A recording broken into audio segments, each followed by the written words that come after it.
तो एक ही देश लेकिन उसके दो बिल्कुल अलग नाम, भारत और इंडिया। आज के इस विश्लेषण में हम इसी मुद्दे की तह तक जाएंगे और समझेंगे कि आखिर इन दोनों नामों के पीछे का इतिहास क्या है। देखिए, ये सिर्फ शब्दों का कोई खेल नहीं है। दरअसल इसके पीछे हजारों साल की एक बहुत ही गहरी और रोचक कहानी छिपी है। चले शुरू करते हैं। अब सबसे बड़ा सवाल यही आता है ना कि हमारे आधुनिक संविधान के निर्माताओं ने अपने ही देश को दो बिल्कुल अलग नाम क्यों दिए। सोचने वाली बात है, एक ही जगह लेकिन उसकी दो ऐसी पहचान जिनका इतिहास और असर एक दूसरे से एकदम अलग है। आज हम इसी दिलचस्प ऐतिहासिक रहस्य पर बात करेंगे और प्रामाणिक स्रोतों के जरिए इसे समझने की कोशिश करेंगे। तो हमारा सफर कुछ इस तरह आगे बढ़ेगा।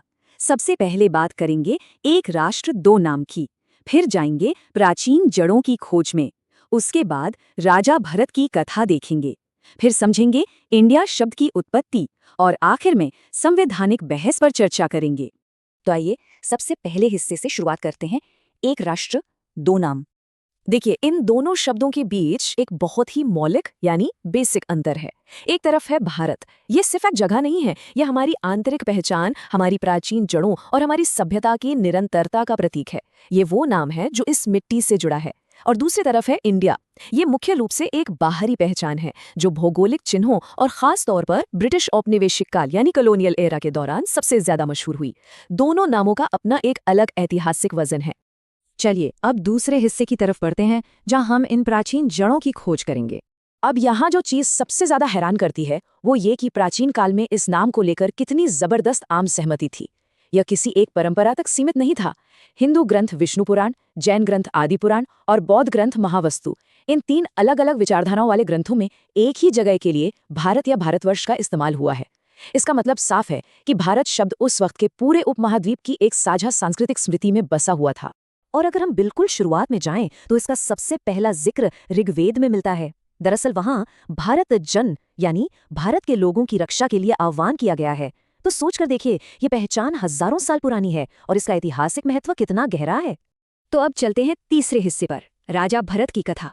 हमारे प्राचीन ग्रंथों में इस भूमि के नामकरण की एक पूरी वंशावली मिलती है। कहानी शुरू होती है प्रियव्रत से, जिन्होंने पृथ्वी को 7 महाद्वीपों में बांटा। फिर आग्नेय जम्बू द्वीप के शासक बने। उसके बाद नाभि को हिमदेश मिला। नाभि के बाद आए राजा ऋषभ, जिनके बारे में कहा जाता है कि उन्होंने बहुत ही न्याय और ज्ञान के साथ शासन किया। और फिर संन्यास लेने से पहले उन्होंने अपना साम्राज्य अपने वीर पुत्र भरत को सौंप दिया। जी हाँ, इन्हीं राजा भरत के नाम पर इस भूमि को भारत कहा गया। अगर हम विष्णु पुराण का ये मूल अंश देखें तो इसमें राजा ऋषभ के संन्यास लेने और भरत के राजा बनने की इस प्राचीन उत्तराधिकार परंपरा को बिल्कुल साफ तौर पर दर्ज किया गया है। मतलब ये कोई मामूली कहावत या किंवदंती नहीं है, बल्कि उस दौर के भौगोलिक ज्ञान और इतिहास के रूप में इन ग्रंथों में इसे संजोकर रखा गया था। विष्णु पुराण का ये उद्धरण बहुत ही खास है। इसमें एकदम सटीक प्राचीन भौगोलिक परिभाषा दी गई है। साफ लिखा है कि समुद्र के उत्तर और हिमालय के दक्षिण में जो जगह है वही भारत है और वहां रहने वाले लोग भरत की संतान हैं। इससे पता चलता है कि उस पुराने वक्त में भी इस इतने बड़े भूभाग को एक जियोग्राफिकल और कल्चरल यूनिट के रूप में कितनी स्पष्टता से पहचाना जाता था। अब आते हैं चौथे हिस्से पर। चलिए देखते हैं कि ये इंडिया शब्द आखिर कहाँ से आया। दरअसल इंडिया शब्द का बनना अपने आप में एक बहुत ही रोचक भाषाई सफर है। ये कहानी शुरू होती है सिंधु नदी से। जो विदेशी यात्री या हमलावर आए, उनके लिए ये नदी एक बहुत बड़ी भौगोलिक सीमा थी। अब फारसियों ने सिंधु का उच्चारण हिंदू किया और उस पार के इलाके को हिंदुस्तान कहा। उसके बाद जब यूनानी आए यानी ग्रीक्स, तो उन्होंने इसे और सिंपल करते हुए इंडोस कहना शुरू किया और यही शब्द चलते चलते ब्रिटिश कॉलोनियल दौर में इंडिया बन गया। कमाल की बात है ना कि कैसे एक नदी का नाम विदेशियों के उच्चारण से बदलते बदलते एक पूरे राष्ट्र का अंतर्राष्ट्रीय नाम बन गया। ब्रिटिश शासन के दौरान, चाहे वो ईस्ट इंडिया कंपनी हो या ब्रिटिश क्राउन, उन्होंने अपने सारे ऑफिशियल डॉक्यूमेंट्स और ग्लोबल प्लेटफॉर्म्स पर इंडिया शब्द का ही भारी उपयोग किया। नतीजा ये हुआ कि दुनिया भर में यही नाम पक्का हो गया। ये आधुनिक राज्य की प्रशासनिक पहचान तो बन गया, लेकिन साथ ही ये इस इलाके के औपनिवेशिक इतिहास से भी पूरी तरह से जुड़ गया। और आखिर में बात करते हैं पांचवें हिस्से की, संवैधानिक बहस। जब आज़ादी मिली तो इन नामों को लेकर क्या चर्चा हुई। संविधान बनाते वक्त कई सदस्यों का मानना था कि चूंकि अब देश आज़ाद है, इसलिए ये औपनिवेशिक नाम छोड़ देना चाहिए। 1949 में हरगोविंद पंत जी का तर्क बहुत स्पष्ट था। उनका कहना था कि अगर हम इंडिया शब्द रख रहे हैं तो इसका मतलब है कि विदेशी शासकों द्वारा थोपे गए इस शब्द को ढूंढने में हमें कोई शर्मिंदगी नहीं है। सभा में एक बहुत मजबूत वैचारिक पक्ष था जो चाहता था कि भारत नाम को अपनाकर पूरी तरह से स्वदेशी पहचान और अपनी सभ्यता को वापस लाया जाए।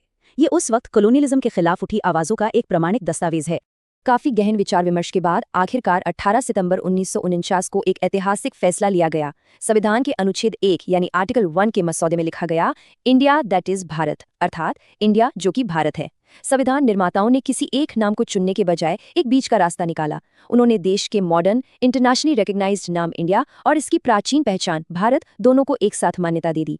ये एक तरह से हमारे पुराने इतिहास और नए आधुनिक राष्ट्र के बीच का एक बेहतरीन संवैधानिक समझौता था।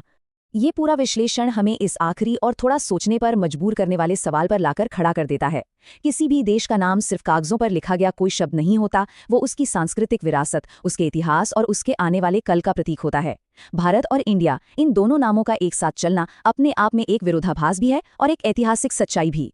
एक तरफ प्राचीन वेदों और पुराणों की गूंज है, तो दूसरी तरफ एक ग्लोबल आइडेंटिटी जिसके साथ ही आधुनिक गणतंत्र दुनिया के सामने खड़ा है। तो अब हमें सोचना होगा, क्या ये दोनों नाम एक दूसरे के पूरक हैं या आज भी पहचान की एक वैचारिक बहस को जीवित रखे हुए हैं। इस